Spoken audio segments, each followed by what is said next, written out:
Өдрийн мэндэ. За өнөөдөр нөгөө шинэ булангийнхаа бичлэгийг цааш нь үргэлжлүүлье. Өнөөдөр би та нарт хиймэл оюун ухааны өдөр тутмын хэрэглээ ба сэтгэл готрлын эрсдэл гэсэн сэдвээр орчуулснаа бичиж өгье. За тэгэхээр бид нэр сүүлийн үед бидний амьдралд энэ хиймэл ухаан оюун ухаан бол бидний амьдрал зүгээр л юусэн ингээд байнгын хэрэглээ болоод ороод ирсэн маа.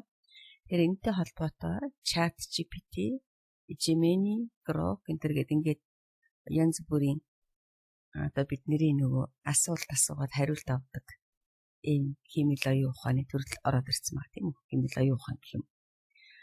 Тэгэхээр би нэг юм уншижсэн чинь энэ хиймэл оюун ухааны өдөр тутмын хэрэглээ биднэрт одоо яаж нөлөөлөд байна вэ гэдэг энэ тухай гарч ирсэн байна. За 2022 оны сүүлээс л эхлээд чат GPT гарч ирсэн шүү дээ тийм үү. Тэгэхээр биднэрт ерөөсөө ингээл одоо улмал өдөр болгон л бидний ерөөсөө хэрэглээ болоод ороод ирсэн маа. Гэхдээ ер нь бол ямар нэгэн шин технологи гэдэг юм уу тийм шин юм гараад ирэхэд дандаа зэрэгцээл нөгөө одоо сөрөг тал нь гарч ирдэг.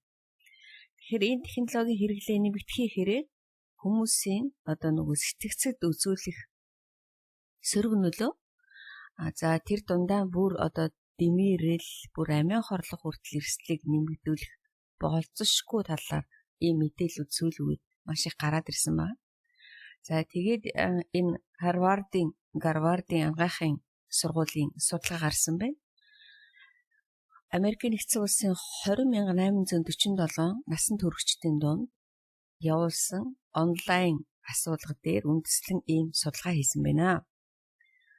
Судалгаанд сэтгэл гутралын шинж тэмдгийг тодорхойлдог PHQ-9 гэдэг стандарт тестийг ашигласан байна. За тэгээд ямар гол үр дүнүүд гарч ирсэн бэ энэ судалгааны дараа? Тэгээд дараа нь хэдүүлээд та нарт би тайлбарлаад өгье тийм.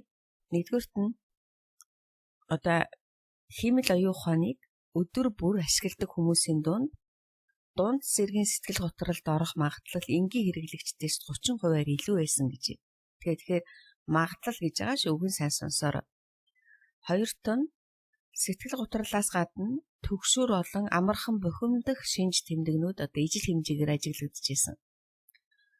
45-аас 64 насны одоо өдөр тутмын хэрэглэгчдийн дунд сэтгэл готрлын магадлал бусдаасаа 50%-аар өндөр гарсан гэж байна. Тэгэхээр энэ болох зэрэг хамгийн их одоо төгшөртэй үзүүрт болсон гэж. За энэ дээр юу гэж тайлбарласан байна вэ гэвэл ерөнхийдөө бол нөгөө ингээд 45-аас 64 насны хүмүүс одоо өдөр тутам энэ чат GPT-г илүү их хэрэгжилж байна гэсэн.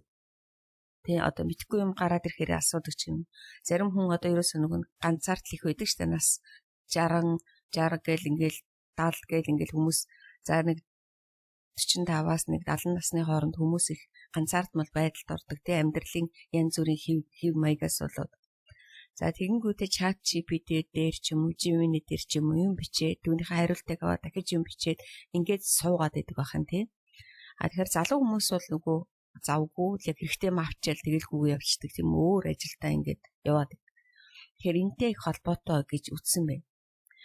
Тэгэхээр хин одоо энэ эрсдэлтэй бүлэгт илүү их хамрагдсан байна уу гэхээр гол төлөв хотод амьдардаг хүмүүс. Тэгээ хотын одоо ингээд нэг байшиндаа л байж идэг тийм нэг их гатур гардаггүй. За тэгсэн мөртлөө яг сонин юу гарч ирсэн бэ? Судалгаа өндөр орлоготой дээд боловсралтай эрэгтэйчүүд илүү их байсан гэж яг энэ Америкийн судалгаагаар чухам манайд бол ямар хүмүүс гарч ирэхийг би мэдэхгүй байна. За тэгэхээр дараах хүчин зүйл нь бол эрсдлийг их нэмэгдүүлж байна. Нэгдүгüрт нь хэрэглээний зорилго тий хэрэглээ одоо жишээлбэл юу гэсэн үг вэ? Хиймэл оюун ухааныг ажил хичээлээс илүүтэйгээр хувийн зорилгоор ашигладаг хүмүүс сэтгэл готролд орох магадлал хамгийн өндөр гэж байна. Хэрвээ би өөрийнхөө ажил зориулаад асуух юм асуучаал тэгэл гараа явцсан бол яах нь гараа явцдаг бол энэ асуудал байхгүй. Яг өөрийнхөө одоо хувийн юг асуугаад тий ингээд харилцан ярилцаад өөрийнхөө хэрэгцээг хүнтэй ярих хэрэгцээг хангаад байна гэж ойлгож байна. Ийм хүмүүс одоо илүү готролд өртөг магадaltaй. Хоёрт нь нийгмийн тусгаарлалт. Тэгээ энэ чат ботуудтай удаан хугацаагаар харилцах нь бодит амьдрал дэх нийгмийн харилцааг багасгахад хүргэдэг гэж. Өөрөөр хэлбэл бол одоо хүнтэй яриад асуучих юм а энэ ботоос асуучих нь шүү дээ. Тэгэхээр чи нөгөө дараа нь ингээд жишээлбэл хүнээс асуугаад нөгөөх нь мэдэхгүй ч юм уу эсвэл одоо тоомсохгүй байдал гаргадаг ч юм уу хариулахгүй өнгөрдөг ч юм уу тэр тусам манай хүүхдүүд чинийг зас гэл ингэчдэг шүү дээ тий. Тэгэнгүүт за гэд нөгөө чат руугаа асуугаад явчих юм шүү дээ. Тэгээ дараа нөгөө хүнээс асуух шаардлагагүйгээр чатаас асуучих юм чинь би ингээд нөгөө хүний харилцаа ингээд алдагдаад өөрөө нийгмээс одоо тусгаарлагдаж эхэлдэг байна. За тэгээд энэ судлаачид энэ дүгнэлтэн дээрээсээ үр дүн нь зөвхөн хамаарлыг харуулж байгаа болохоос биш хиймэл оюун ухаан шууд сэтгэл готрол үүсгэдэг гэсэн үг бишээ гэж онцолж хэлсэн бэ. Тэгэхээр нэгэсэндээ хүмүүс маань чат GPT-гээс, Gemini-гээс энэ одоо ботуудаас яах нь хамааралтай болж эхэлдэг байна. За нэгдүгээрт нь энийг одоо хоёр талаас нь тайлбарласан байна л да. Нэгдүгээрт нь хиймэл оюун ухааны хит хэрэглээ сэтгэл зүй сөргөөр нөлөөлдөг байж болзошгүй. Хоёрдугаарт нь сэтгэл гутралын шинж тэмдэгтэй хүмүүс өөрийгөө тусгаарлах эсвэл одоо асуултанд хариулт авахын тулд хиймэл оюун ухааныг илүү их ашиглаж байд юм байна гэж ийм судалгаа гарсан байна. За тэгээд цаашаага одоо мэдээжийн хэрэг хүмүүст зөвлөгөө өгсөн байна. Энэ судалгааны дараа тийм ээ. Одоо хиймэл оюун ухааныг аюулгүй ашиглах ийм дөрвөн одоо алхам байд юм байна. Нэгдүгээрт нь зорилгоо тодорхойлж сурах хэрэгтэй юм байна. Юу гэдэг би энийг яг юунд хэрэглэх гэж байна вэ? Эхлээд ажлын шугамаар уу би эсвэл хувийн амьдралдаа хэрэглэх гэж байна уу? За тэгэхээр энэ дээр судалгаагаар хиймэл оюун ухааныг хувийн зорилгоор тий ганцаардлаа нөхөх, чаатлахыг одоо ашиглах нь одоо маш буруу үйлдэл. Тэгэхээр энийг олохдоо зэрэг зөвхөн ажил хөнгөвчлөх, мэдээлэл хайх, бүтээмж нэмэх тийм ээ багаж болгон илүү ашиглаарай. Эсвэл одоо үүнийг одоо миний найз, миний одоо асуухад нөгөө цааргалалгүй хариулдаг хүн сэтгэл зүйч гэж андуурч ерөөсө болохгүй шүү гэж ихний зөвлөгөө. Хоёрдугаарт нь хиймэл оюун ухаантай харилцах нь одоо тархинд нийгмийн харилцаа хийж гэн гэх хуурамч мэдрэмжийг төрүүлдэг тий нөгөө бодит хүнтэй харилцах үеийн одоо аз жаргалын даавар ялгардаггүй. Өөрөлдөх юм бол бид нар бодит хүнтэй харилцахдаа энэ хөхрөн уурлан, хэрэлдэн, муудалцсан тийм үстэй. Чат GPT тийм байхгүй. Тэгэхээр чи нөгөө бидний энэ нөгөө одоо тэр нөгөө хүнтэй харьцаж байгаа харьцаанаас авдаг тэр даавар, аз жаргалын даавар тэгээ хүнтэй харьцаж ядаж инээ, тээврэн тэгээ ингээд энэ харилцаа маань одоо ер чат GPT-ээр байхгүй болчихно шүү дээ. Тэгээд энийг өөрт одоо ингээд би хүнтэй харьцаад байгаа юм шиг гэсэн мухуурамч мэдрэмжийг төрүүлдэг байна. За мэдээллийн хордлогоос сэргийлэх арга гэж байд юм гуравт нь. Хиймэл оюун ухаан маш их мэдээллийг секундын дотор боловсруулдаг нь одоо хүнийг тархиг маш их амархан ядаргаанд оруулж төгшөр төрүүлдэг. Ингээл бид нар чинь бичдэг штэ тий. Тэгэхээр чинь чиг гэл гараад ирдэг. Тэгээд нөгөө чат GPT чинь цаашаага тэхүү гэлэнгүүд тэг гэл бичээл ингээл хурдан секундынд яваад идэг. Тэгээ хүн чинь нөгөө өөрөө улаараа л чат GPT-г асуусан юм болгоныг тэг гэж хариулж явсаар байгаа өөрөө нэг мэдсэн чинь маш их одоо ядралд ордог байна. Тэгэхээр хиймэл оюун ухааныг ашиглах тодорхой цаг тогтоох нь тийм ээ. Би жишээлбэл өдөртөө нэг 2 цаг л ашиглана гэдэг юм. 20 минут ч ашиглана гэдэг юм. Яг л би өнөөдөр бол ерөөсө хэрэглэхгүй хичээнж гэдэг юм уу тийм. Ингээд өөртөө цаг одоо юу яаж өгөх вэ? Цагийг одоо гаргаж өгөх нь. Тэгэхгүй бол ерөөсөө л ингээл нэг юм болонгууд л за энэ дээр бичээд асуучих гэл нэг юмд болгонд энэ дээр бичээд асуучаад бай гэх юм бол бидний сэтгэл мэдрэлд маань яг энэ маань сөргөөр үйлчилж эхэлдэг байна. За ингээд өөрийнхөө хүмүүсийг одоо тэр нөгөө PHQ-9 гэдэг тестээр өөрийнхөө одоо ингээд энийг сонсож байгаа хүмүүс бол би яг энэ рүү чи хамааралтай болоод байгаа хог шүү гэд бодох юм бол өөрийгөө яах нь сорж үздэг байх нь ингээд өөртөө асуулт тавьдаг байх нь. За нэгт нь юм хийх сонирхол, таашаал одоо буурж гинү те би нөгөө тэгэл барьж аваад гинү. За тэгээд ямар нэгэн байдлаар мэдээ сэтгэл санааны готролд би орж гинү гэдгээ шалгадаг байх нь. За тэгээд өшөөний орой одоо те би аль хэрэг сайн унтаж чадж гинү, унтахгүй байна уу? Их ядарсан юм шиг санагдаж гинү гэд одоо энэ зүгээр одоо баг нөгөө нэг хүмүүс өөрийнхөө сэтгэл санааны байдлыг шалгадаг тест чинь л одоо энэ дээр яг л адилхан. Тэгэл яг л нөгөө хоолны дуршлын ямар байна, хит идэж гэнэ үү, эсвэл бага идэж гэнэ үү, идэх дурггүй байна уу, өөрийгөө дутуу үнэлж гэнэ үү те.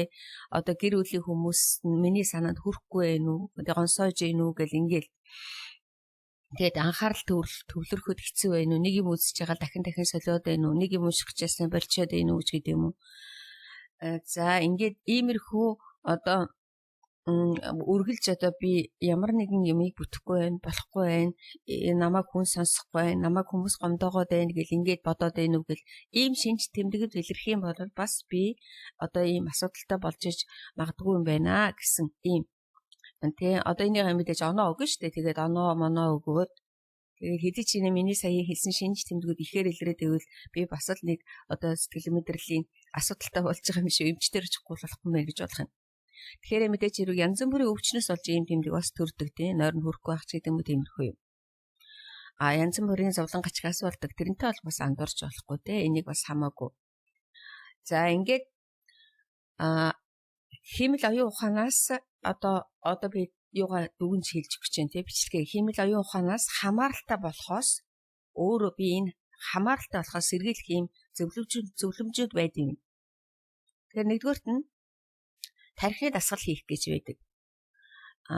Энэ юу гэвэл нөгөө нэг ямар нэгэн асуудал гарахтаа зэрэг бид нар чинь хуучин болвол хүнээс асуугаад утастаал юм энэ тэндээс ингээл мэдэж авдаг байсан тийм үү? Тэгтээ зэрэг ямар нэгэн асуудал тулгархтаа зэрэг л шууд уцаа барайл чат GPT-гээс асуулаад эхлэх юм бол бидний тарих маань өөрөө одоо нөгөө залхуу болж эхэлдэг. Тэ? Өөрөөр хэлбэл бид нар өөрсдийнхөө тархийг биедан шийдвэр гаргах чадварыг нь сулруулдаг гэсэн. Тэгэхээр энд ямар нэгэн юм гаргахын тулд эхлээд ямар нэгэн асуудал тулгарх юм бол заавалчгүй эхлээд өөрөө бодох нь яаж гаргалгаа энэ гаргах вэ? За энийг цаасан дээр бичээд үзчихсэн юм билүү те?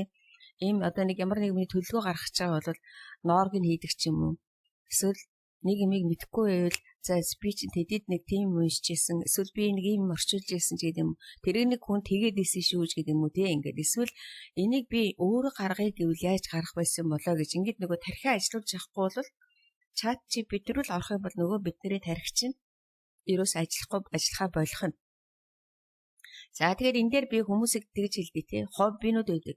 Хүний тархийг одоо байнга ингээд сасгалжуулж залхуу болгодоггүй юм бол янз бүрийн юм хүм нэгдэг, хатгадаг, ойдог, гараараа юм хийдэг, зурдаг тий тэгээд ямар нэг юм одоо жишээлбэл манай нөгөө крипто валютын хүмүүс чинь дандаа ингээд тоо бодож идэг, үнийн дээшээ доошоо унжаад ингээд бидний тархи чинь байнга ажиллаж ийн гэсэн. Тэгээд бидний тархи чинь байнга хөгжиж ийн гэсэн. Тийхгүйгээр зүгээр л за энийг мэдэхгүй ингээд асууч энийг мэдэхгүй ингээд асууч гэвэл нөгөө тарих маань нэг жилийн дараа гэхэд бүр ингээд ажиллахаа болцсон байх юм. За дараа нь өөртөө тэр химэл оюун ухааны аюулгүй бүс тэ өөртөө одоо нөгөө химэл оюун ухаангүй бүс гэдэг одоо цагийн хязгаар гаргаж өгнө. За жишээлбэл энэ өөртөө одоо юу гэдэг нь те би өглөө босоод эхний одоо ядаж нэг цаг ч гэсэн би энэ чат GPT-ээр орохгүй шүү, юм асуухгүй шүү, утсан дээрээсээ те юм хайхгүй шүү гэд ингээд би ямар ч байсан хүмүүстэй кофегоо цайгаа хамт уу хүмүүстэй ярина, гадаа гарч юм хийж гэдэг юм уу те энэгээр тэргээр ажил бүтээн ч гэдэг юм уу ингэж өөрийгөө ингэж хүчлэх юм вэ те. За тэгээ дараа нь өөрөө нөгөө нэг аппликейшн дээрээ химэл оюун ухааныхаа аппликейшн дээр дэлгэцийн цаг хэмжигч тийм одоо хязгаарлалыг тогтоож өгч болно. Би жоохон 30 минут суух юм бол надад одоо нөгөө нэг миний чихвч ингээд сонсохоор тогтоосон мэдэн штэ тий.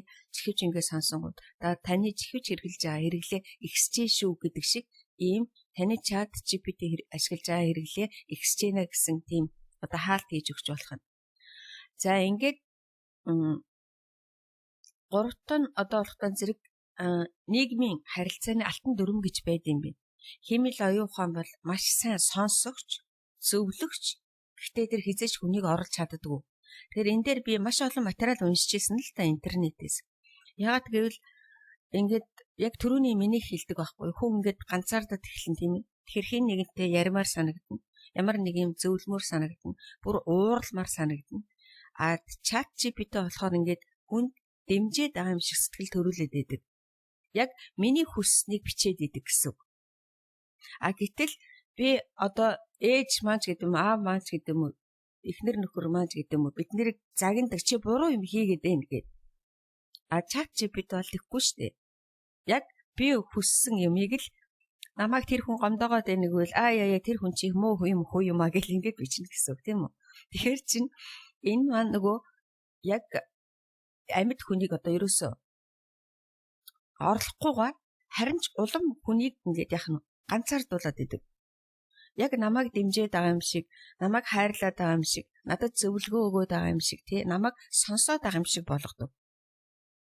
Гэтэл гэр бүлийн маань хүмүүс заримдаа сонсохгүй байгаа юм шиг, заримдаа миний юу хэлээд байгаа юмыг ойлгохгүй байгаа юм шиг, тий, заримдаа худлагаас цэцэрхээ зөвлөгөөд өгөөд байгаа юм шиг гэлээ гэсэн эцсийн цэг дээр төрснүүд нөгөө эцсийн цэг дээр ямар нэгэн хэцүү асуудал гарахад тэд нар маань л иргэд тус болдог тийм үү. Тэгэхээр яг тэрнтэй ч адилхан. Энэ дээр одоо маш их анхаарах ёстой юм тийм үү. Тэгэхээр энэ химэл оюун ухааны гаргасан бүх мэдээллийг байж болох таамаглал гэж үзнэ.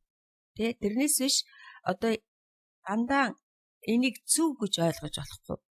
Өөр их сурвалжуудаас баталгаажуулна. Тэгээд хамгийн гол нь чат GPT-ийн хэлсэн бичсэн юмыг өөрөө дүгнэж сурах хэрэгтэй. За дараа нь бие махбодын идэвх гэдэг байгаа юм. Энэ бол мэдээчтэй тийм үү? Дэлгэцэн өмнө байнга л ингээл утасны өмнө суугаад ахтан зэрэг хөдөлгөөний дутагдалд ордог. Хөдөлгөөний дутагдалд орохоор хүмүүс маань яадаг лээ? Сэтгэл готрлыг одоо өдөөдөг гэсэн. Тэгэхээр би түрүүний миний хэлээд байсан яг нөгөө нэг технологиос ангид хойд битүү байх гээ. За би ч гэсэн яг та нар шиг өөрөө байнга дэлгэцэн өмнө ажилладаг хүн тийм. Миний ажил угаас өөр тийм. Тэгэхээр миний хийж чадах юм гэвэл би одоо аялал зугаалгаар их явах дуртай. Тэгээд нөгөө тоглоомоо нэхээ суух дуртай. Аль болохоор ямар нэгэн юм гараараа хийхтэй зэрэг эсвэл спортоор хичээлэх ч юм уу. Эсвэл гараараа ямар нэг юм хийхээр энэ дэлгэцээс хүн өөрөө ирэхгүй холдчихдог. Тэгэхээр яг энэс энэ химэл оюун ухаанаас энэ дэлгэцний хамаарлаас өөрийгөө хамгаалахын тулд заавалчгүй нэг юмыг одоо идэвхтэй хийдэг, гадаагаараа цэцэг тарьдаг ч юм уу те. Эсвэл гадаагаараа өөр юм хийдэг. Ингээд ингэх юм бол бид нар энэ хамаарлаас гарч чаддаг бахнэ. За ингээд би өнөөдөр энэ химэл оюун ухааны буюу чат GPT-ийн чат ботуудын хамаарлаас өөрийгөө хамгаалах, сэргийлэх, энээс олж бид нэр өөрсдөө удахгүй энэ сэтгэл готрол гэдэг юмд орох, эсвэл бид удахгүй ганцаардах, эсвэл бид одоо нөгөө амьд харилцаагаа мартах ийм аюултай байдал руу явж байгаа гэдгийг анхааруулсан энэ материалыг та нарт орчуулж өглөө. За сонссон хүмүүст баярлалаа.